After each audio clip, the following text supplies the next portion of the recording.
नमस्ते मित्रों, कथा निधि चैनल पर आपका बहुत बहुत स्वागत है।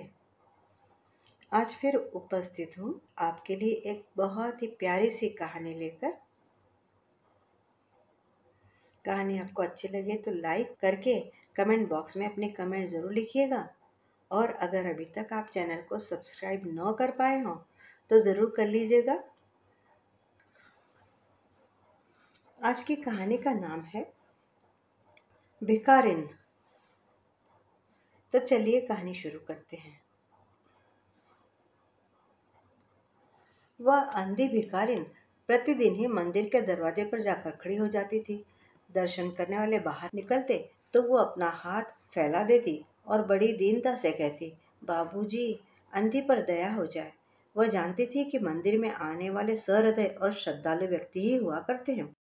उसका यह अनुमान असत्य भी न था। आने जाने वाले दो चार पैसे उसके हाथ पर रख कर ही आगे बढ़ते थे। अंधी उनको दुआएं देती और उनकी सहृदयता को सराहती। स्त्रियां भी उसके पल्ले में थोड़ा बहुत अनाज डाल दिया करती थी। प्रातः से संध्या तक वह इसी प्रकार हाथ फैलाए खड़ी रहती। इसके पश्चात मन ही मन भगवान को प्रणाम करती और अपनी लाठी के सहारे अपने झोपड़ी के रास्ते चल देती। उसकी झोपड़ी नगर से बाहर थी। रास्ते में भी वह याचना करती चली जाती, किंतु राहगीरों में अधिक संख्या श्वेत वस्त्रों वाले की होती, जो पैसे देने की अपेक्षा झिड़कियां ही देते थे। तब भी अंधी निराश न होती और उसकी याचना बराबर जारी रहती। झोपड़ी तक पहुंचते पहुंचते उसे दो चार पैसे और मिल ही जाते थे। झोपड़ी के समीप पहुंचते ही एक 10 वर्ष का लड़का उछलता कूदता आ जाता और उसे चिपट जाता।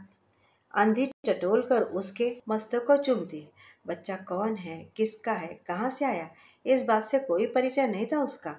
5 वर्ष हुए, पास पड़ोस वालों ने उसे अकेला ही देखा था।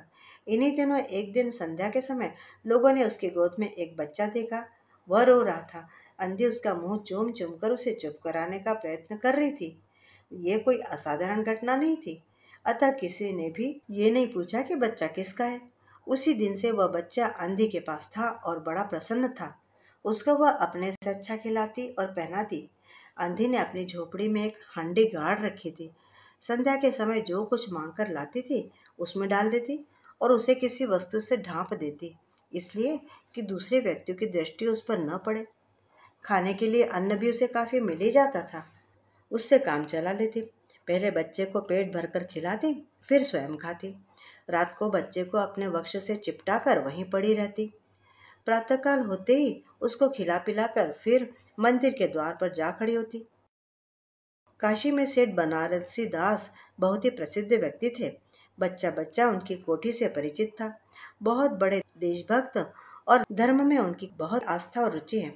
दिन के 12 बजे तक सेठ स्नान ध्यान में ही संलग्न रहते। कोठी पर हर समय भीड़ लगी रहती। कर्ज के इच्छुक तो आते ही थे, परंतु ऐसे व्यक्तियों का भी तांता बंधा रहता था जो अपनी पूंजी सेठ जी के पास धरोहर के रूप में रखने आते थे। सैकड़ों भिखारी अपनी जमा पूंजी इन्हीं सेठ जी के पास जमा करके जाते। अंधी को भी यह बात ज्ञात थी, किंतु पता नहीं वह अपनी कमाई अब तक उनके पास जमा कराने क्यों हिचकिचाती रही। उसके पास काफी रुपए हो गए थे। हांडी लगभग पूरी भर गई थी। उसको शंका थी, उसको डर था कि कोई उसका पैसा चुरा न ले। एक दिन शाम के समय अंधी ने वह हांडी उखाड़ी और अपने फटे हुए आंचल में छिपाकर सेठ जी की कोठी पर जा पहुंची। सेठ जी बही खाते के पन्ने उलट रहे थे। उन्होंने पूछा, ए बुढ़िया, क्या है, यहाँ क्यों खड़ी है? अंधी ने हांडी उनके आगे सरका दी और डरते डरते बोली, सेठ जी, इस पैसे को अपने पास जमा कर लो। मैं अंधी अपाहिज कहाँ कहाँ रखती फिरूंगी। सेठ जी ने हांडी की ओर देखकर कहा, इसमें क्या है?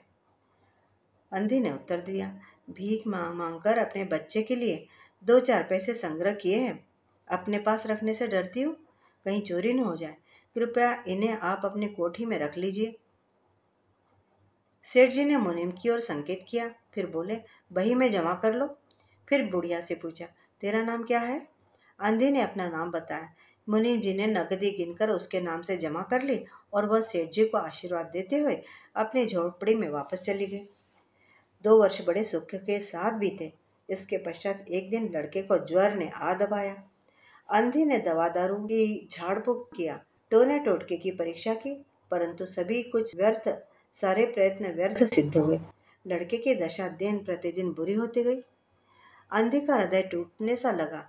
उसके साहस ने भी जवाब दे दिया। वो बहुत निराश हो गई, परंतु फिर ध्यान आया कि संभवतः अब शहर के डॉक्टर के इलाज से फायदा हो जाए। इस विचार के आते ही वह गिरती पड़ती सेठ जी की कोठी पर जा पहुंची। सेठ जी वहीं गादी पर बैठे हुए थे। तब अंधी ने आवाज देकर कहा, सेठ जी, सेठ जी। सेठ जी ने उससे बोला, हाँ मैं बैठा हूँ। मेरी जमा पूंजी में से 10-5 रुपए मुझे मिल जाए तो बड़ी कृपा हो। मेरा बच्चा मर रहा है, डॉक्टर को दिखाऊंगी। सेठ जी ने कठोर स्वर में कहा, कैसी जमा पूंजी, कैसे रुपए? मेरे पास तेरे कोई रुपए जमा नहीं है। सुनकर अंधी रोने लगी। बोली, 2 वर्ष हुए मैं आपके पास मेरी धरोहर रखकर गई थी सेठ जी, दे दीजिए, बड़ी दया होगी आपकी। सेठ जी ने मुनीम की ओर रहस्यमय दृष्टि से देखा और बोले, मुनीम जी जरा देखना तो, इस बुढ़िया के नाम की कोई पूंजी जमा है क्या? क्यों, तेरा नाम क्या है रे? सुनकर अब अंधी की जान में जान आई। आशा बंदी। पहला उत्तर सुनकर तो उसने सोचा था कि सेठ बेईमान है, किंतु अब सोचने लगी कि संभवतः उसे ध्यान न रहा होगा। ऐसा धार्मिक व्यक्ति भी भला कहीं झूठ बोल सकता है। उसने अपना नाम बता दिया। मुनीम जी ने बही को उलट पलट कर देखा, फिर बोले, नहीं तो इस नाम पर तो 1 पाई भी जमा नहीं है। अंधी धम्म से वहीं बैठ गई। उसने रो रो कर कहा, सेठ जी परमात्मा के नाम पर, धर्म के नाम पर कुछ दे दीजिए, मेरा बच्चा जी जाएगा। मैं जीवन भर आपके गुण गाऊंगी। परंतु पत्थर में जोंक न लगी। सेठ जी ने क्रुद्ध होकर उत्तर दिया, जाती है या नौकर को बुलाऊं? सुनकर अंधी लाठी टेक कर खड़ी हो गई और सेठ जी की ओर मुंह करके बोले, अच्छा भगवान तुम्हें बहुत दे। ये कहती हुई धीरे धीरे लाठी टेकती हुई अपनी झोपड़ी की ओर चल दी। यह आशीष न था, बल्कि एक दुखिया का शाप था। बच्चे की दशा बिगड़ती गई। दवा दारू हुई ही नहीं, फायदा कैसे होता? एक दिन उसकी अवस्था चिंताजनक हो गई। उसके प्राणों के लाले पड़ गए। उसके जीवन से अंधी भी निराश हो गई। सेठ जी पर रह रहकर उसे क्रोध आ रहा था। इतना धनी व्यक्ति है, 2-4 रुपए दे देता तो क्या चला जाता? और फिर मैं उससे कुछ दान दहेज थोड़ी ना मांग रही थी, अपने ही तो रुपए मांगने गई थी। सोचते सोचते उसे सेठ जी से घृणा हो गई। बैठे बैठे उसको कुछ ध्यान आया। उसने बच्चे को अपनी गोद में उठा लिया और ठोकरी खाती गिरती पड़ती सेठ जी के पास पहुंची और उनके द्वार पर धरना देकर बैठ ही गई। बच्चे का शरीर ज्वर से भभक रहा था और अंधे का कलेजा भी जल रहा था। एक नौकर किसी काम से बाहर आया। अंधी को वहां बैठा देखकर उसने सेठ जी को सूचना दी। सेठ जी ने आज्ञा दी कि उसे भगा दो। नौकर ने अंधे से चले जाने को कहा, किंतु वह उस स्थान से न हिली, टस से मस न हुई। उसे मारने का भय दिखाओ, पर वह टस से मस न हुई। उसने फिर अंदर जाकर कहा कि वह नहीं टलती। अब सेठ जी स्वयं बाहर पधारे और देखते ही पहचान गए। बच्चे को देखकर उन्हें बहुत आश्चर्य हुआ कि उसकी शक्ल सूरत उनके मोहन से बहुत मिलती जुलती थी। 7 वर्ष हुए तब मोहन किसी मेले में खो गया था। उसकी बहुत खोज की, पर उसका कोई पता न मिला।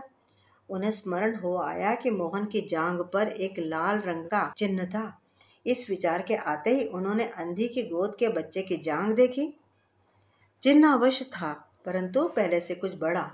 उनको विश्वास हो गया कि बच्चा हो न हो उन्हीं का है, इसलिए तुरंत ही उसको बूढ़ी से छीनकर अपने कलेजे से चिपटा लिया। बच्चे का शरीर ज्वर से तप रहा था। नौकर को डॉक्टर लाने के लिए भेजा और मकान के अंदर चले गए। अंधी खड़ी हो गई और चिल्लाने लगी, मेरे बच्चे को ना ले जाओ, मेरे रुपए तो हजम कर गए, अब क्या मेरा बच्चा भी मुझसे छीनोगे? सेठ जी को गुस्सा भी आया और चिंता भी हुई। बोले, बच्चा मेरा है, यही एक बच्चा है, 7 वर्ष पहले कहीं खो गया था, अब मिला है, सो इसे तो मैं कहीं जाने नहीं दूंगा और लाख यत्न करके भी इसके प्राण बचाऊंगा। सुनकर अंधी ने एक जोर का ठहाका लगाया। तुम्हारा बच्चा है, इसलिए लाख यत्न करके भी उसे बचाओगे? मेरा बच्चा होता तो उसे मर जाने देते। यह भी कोई न्याय है? इतने दिनों तक खून पसीना एक करके मैंने पाला है इसको, मैं उसको अपने हाथ से नहीं जाने दूंगी। अब सेठ जी की अजीब दशा थी। उनसे कुछ कहते नहीं आ रहा था। कुछ देर वहीं मौन खड़े रहे, फिर मकान के अंदर चले गए। अंधी कुछ समय तक खड़ी खड़ी वहीं रोती रही और फिर वह भी अपनी झोपड़ी की तरफ चल दी। दूसरे दिन प्रातःकाल प्रभु की कृपा हुई या दवा ने जादू का सा प्रभाव दिखाया तो बच्चे का मोहन का ज्वर उतर गया। होश आने पर उसने आंख खोली तो सर्वप्रथम जो शब्द उसकी जबान से निकला वो था माँ। चारों ओर अपरिचित शक्लें देखकर उसने फिर अपने नेत्र मूंद लिए। उस समय से उसका ज्वर फिर अधिक बढ़ना प्रारंभ हो गया था। माँ माँ की रट लगी हुई थी। डॉक्टर ने जवाब दे दिया, बोले इसकी माँ को बुलाओ। सुनकर सेठ जी के हाथ पांव फूल गए। उन्हें तो चारों ओर अंधेरा ही अंधेरा दिखाई दे रहा था। क्या करूं, एक ही बच्चा है, इतने वर्षों बाद मिला भी तो मृत्यु उसको अपने चंगुल में दबा रही है। इसे कैसे बचाऊं? सहसा ही उनको अंधे का ध्यान आया। पत्नी को बाहर भेजा कि देखो कहीं वह अब तक द्वार पर ही न बैठी हो। परंतु अब वह वहां कहाँ बैठी थी। सेठ जी ने अपनी फिटन तैयार करवाई और बस्ती से बाहर उस बुढ़िया की झोपड़ी तक पहुंचे। झोपड़ी बिना द्वार के ही थी। अंदर गए तो क्या देखा, अंधी एक फटे पुराने टाट पर पड़ी थी और उसके नेत्रों से अविरल अश्रुधार बह रही थी। सेठ जी ने धीरे से उसको हाथ लगाया, उसको हिलाया। उसका शरीर भी अग्नि की भांति तप रहा था। सेठ जी ने कहा, बुढ़िया तेरा बच्चा मर रहा है। डॉक्टर निराश हो गए हैं। रह रहकर वो तुझे पुकार रहा है। अब तू ही इसके प्राण बचा सकती है। चल और मेरे नहीं नहीं अपने बच्चे के प्राण बचा। अंधी ने उत्तर दिया है, बच्चा मरता है तो मरने दो, मैं भी तो मर ही रही हूँ। हम दोनों स्वर्गलोक में फिर से माँ बेटे की तरह मिल जाएंगे। इस लोक में सुख नहीं है, वहाँ मेरा बच्चा सुखी रहेगा। मैं वहाँ उसके सुचारू रूप से सेवा शुश्रूषा करूंगी। सुनते सुनते सेठ जी भी रो पड़े। आज तक उन्होंने किसी के सामने सिर नहीं झुकाया था, किंतु इस समय अंधी के पांव पर वो गिर ही पड़े और रो रो कर बोले, ममता की लाज रख लो अम्मा, आखिर तुम भी उसकी माँ ही हो। चलो, तुम्हारे जाने से वह बच जाएगा। ममता से भरे शब्द माँ ने अंधी को विकल कर दिया। उसने तुरंत कहा, अच्छा चलो। सेठ जी ने सहारा देकर उसे उठाया। बुढ़िया ज्वर में ही थी, उसे सहारा देकर वे बाहर ले आए और फिटन पर बिठा लिया। फिटन घर की ओर दौड़ने लगी। उस समय सेठ जी और अंधी भिखारिन दोनों की दशा एक सी ही थी। दोनों की यही इच्छा थी कि शीघ्र से शीघ्र कोठी में बच्चे के पास पहुंच जाए। कोठी आ गई। सेठ जी ने सहारा देकर अंधी को उतारा और अंदर ले गए। भीतर जाकर अंधी ने मोहन के माथे पर हाथ फेरा। मोहन पहचान गया कि यह तो उसकी माँ का हाथ है। उसने तुरंत नेत्र खोले और अंधी को अपने समीप खड़े हुए देखकर बोला, माँ तुम आ गई। अंधी भिखारिन मोहन के सिरहाने बैठ गई और उसने मोहन का सिर अपने गोद में रख लिया। बच्चे को बहुत सुख अनुभव हुआ और वह उसकी गोद में तुरंत ही सो भी गया। दूसरे दिन से मोहन की दशा अच्छी होने लगी और 10-15 दिन में वह बिल्कुल स्वस्थ हो गया। जो काम हकीमों ने, डॉक्टरों ने, वैद्यों की पुड़िया ने न कर पाया, वह अंधी की स्नेहमयी सेवा ने पूरा कर दिया। मोहन के पूरी तरह स्वस्थ हो जाने पर अंधी ने विदा मांगी। सेठ जी ने उससे बहुत विनती की, कहा कि वह उन्हीं के पास रह जाए, परंतु बुढ़िया इस बात पे सहमत न हुई। विवश होकर विदा करना पड़ा। जब वह चलने लगी तो सेठ जी ने रुपयों की एक थैली उसके हाथ में दे दी। अंधी ने पूछा कि इसमें क्या है। सेठ जी ने बोला, मुझे माफ कर दो, इसमें तुम्हारी ही धरोहर है। अम्मा, तुम्हारे रुपए, मेरा वह अपराध क्षमा कर दो। अंधी ने उनकी बात काटते हुए कहा, ये रुपए तो मैंने तुम्हारे मोहन के लिए ही जोड़े थे, उसी को दे देना। अंधी थैली वहीं छोड़कर चल पड़ी, लाठी टेकती हुई धीरे धीरे धीरे धीरे अपनी झोपड़ी की ओर। सेठ जी की कोठी से बाहर निकलकर उसने उस घर की ओर नेत्र एक बार उठाए। उसके नेत्रों से अश्रुधार बह रही थी, किंतु वह एक भिखारिन होते हुए भी सेठ से महान थी, सेठ से बड़ी थी। इस समय सेठ याचक था और वह दाता थी। मित्रों, अभी आप सुन रहे थे कहानी भिखारिन। उम्मीद करती हूँ कि कहानी आपको बड़ी अच्छी लगी होगी। लाइक और कमेंट बॉक्स में कमेंट करके बताइएगा ज़रूर। और अभी तक चैनल को सब्सक्राइब न किया हो तो प्लीज़ कर लीजिएगा। मिलती हूँ जल्दी एक और बढ़िया सी कहानी के साथ। तब तक विदा। आपका दिन शुभ हो।